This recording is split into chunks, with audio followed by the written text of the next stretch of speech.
আমার বাবা বেঁচে থাকতে এলাকার একজন আরবিটার বা শালির ছিলেন। আমি দেখেছি শালির চলাকালীন সে প্রচুর গল্প বলতেন। কখনো তা প্রাসঙ্গিক, কখনো অপ্রাসঙ্গিক, কখনো মজা করার জন্যই বলতেন। একদিন তাকে চিতই পিঠে নিয়ে একটি গল্প বলতে শুনেছিলাম। তাদের আগের প্রজন্মের আব্দুল আজিজ মাস্টার নামে অত্যন্ত বুদ্ধিমান একজন মানুষ ছিলেন। তার সাথে নাকি ব্রিটিশ গভর্নমেন্টের লোকদের যোগাযোগ ছিল। একদিন কোনো এক ব্রিটিশ তার বাড়িতে অতিথি হয়ে এসেছিল। তাকে সে আমাদের দেশের অত্যন্ত সস্তা এবং সাধারণ চিতই পিঠা এবং ছোলা গুড় খেতে দিয়েছিলেন। সেই ব্রিটিশ সেদিন পিঠা দেখে তো অবাক। বলেছিলেন, strange, how did you make holes in this pitha so fine. অর্থাৎ এই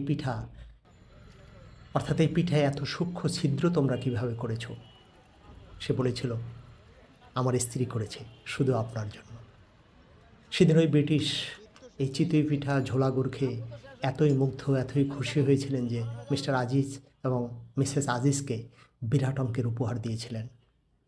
থেকে বা তারও আগে থেকে আজ অবধি এই চিতই পিঠার জনপ্রিয়তা এখনও তুঙ্গে। শীতকালে রোডে ঘাটে কত লক্ষ চিতই পিঠার দোকান বসে তা বলে শেষ করা যাবে না। কেমন চলছে আপনার সংসার জীবন? আলহামদুলিল্লাহ ভালো। দৈনিক কত ইনকাম হয় এগুলো কোনো স্টেশন নাই তো। মোটামুটি গড়ে? 800 টাকা থাকে। 500 টাকা থেকে, তাই না? জীবন জীবিকা চলছে, এভাবে সংসার চলছে। এর আগে বেচতেন 15 টাকা করে, এখন মানে 5টা পিঠা 15 টাকা। 4টে 15 টাকা ছিল, এখন 5টা 20 টাকা। তাও তো অনেক কমই বিক্রি করেন আপনি। ঢাকাতে আমরা 10 টাকা করে খাই প্রতি পিঠা। আপনার ব্যবসা করে তো আপনার ভালোই পোষাচ্ছে তো? চালায় আর সীমিত ব্যবসা যদি হয়, মাল বেশি চলে। হ্যাঁ, আপনার এই যে কিছু কিছু খাবার দেখতেছি এখানে অনেক সুন্দর সুন্দর রেসিপি তৈরি করছেন দেখা যায়, তাই না? এই যে ভালো ভালো রেসিপি এগুলো দিয়ে কি খায়? পিঠা খায়? পিঠে খাই। কি কি আছে? ডাল আছে এখানে না? ডাল আছে, ভাজি আছে। এটা আছে কি ভাজি? নারকেল গুড়। আর ওটা কি? এটা হলো গুড়। আচ্ছা আচ্ছা, আর এটা নারকেল না? কেমন মজা ভাই চিতই পিঠা আপনার? কেমন খাচ্ছেন চিতই পিঠা? খুব ভালো।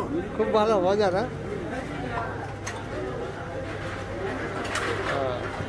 তবে তৈল তো খাবার থেকে মুক্ত। মুক্ত আর কি। হ্যাঁ হ্যাঁ, এটা খুব এগুলা খাইতে গেলে ঘাস হয় পেটে।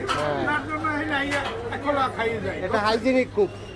দেখুন সেই চিতই পিঠার প্রসার। এতক্ষণ দেখলেন সেই চিতই পিঠা বা সাজের পিঠার কাহন। ভালো থাকবেন, ভালোবাসা চিরন্তন। ভালো লাগলে চ্যানেলটি সাবস্ক্রাইব করে সঙ্গে থাকবেন। ধন্যবাদ।